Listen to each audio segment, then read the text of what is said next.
चोरैलू, कौने फूलवा से खुशबू मंगैलू, कौने बदरा से कजरा चोरैलू, कौने फूलवा से खुशबू मंगैलू। वे धानी किए हो धानी जिया छछनावे लछगन दुनिया पागल कैले बा। किए हो धानी जिया छछनावे लछगन दुनिया पागल कैले बा।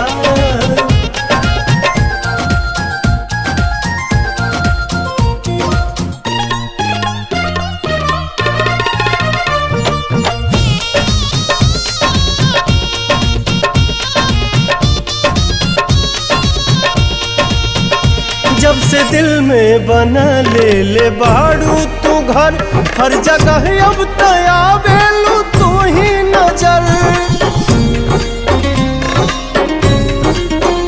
नैना चित चोर ऐसन असर कर गइल, तब से आवारा दिल ही दीवाना भइल। बोली लागेला जैसे सुगनिया, चाल में लागे फिर के हिरनिया। ये धानी लाली लाली बिंदिया त निंदिया ले भागल न दुनिया पागल कैले बा। किए हो धानी जिया छछनावे लछगन न दुनिया पागल कैले बा।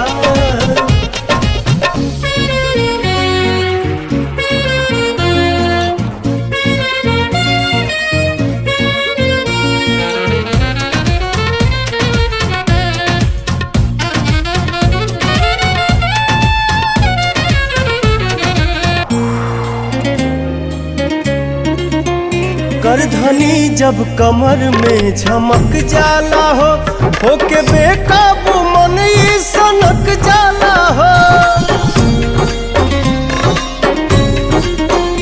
हर अदा हर कला से सहेजल हऊ, हमरा लारानी धरती पे भेजल हऊ। इमारत के भगवान गढ़ले, कोनो कमी कसर नहीं छोड़ले। ये धानी का जानी कितना मेटेरियल वाला गल न दुनिया पागल कैले बा। किए हो धानी जिया छछनावे लछगन न दुनिया पागल कैले बा।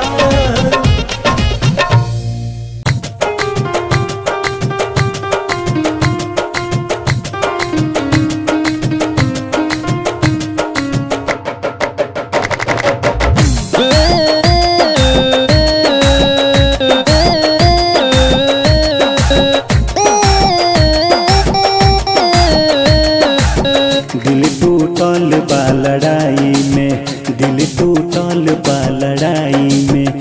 प्यार में जाम मिले नहीं आराम मिले, प्यार के जाम मिले नहीं आराम मिले। यही से कहतानी दे द पूरा मैखाना।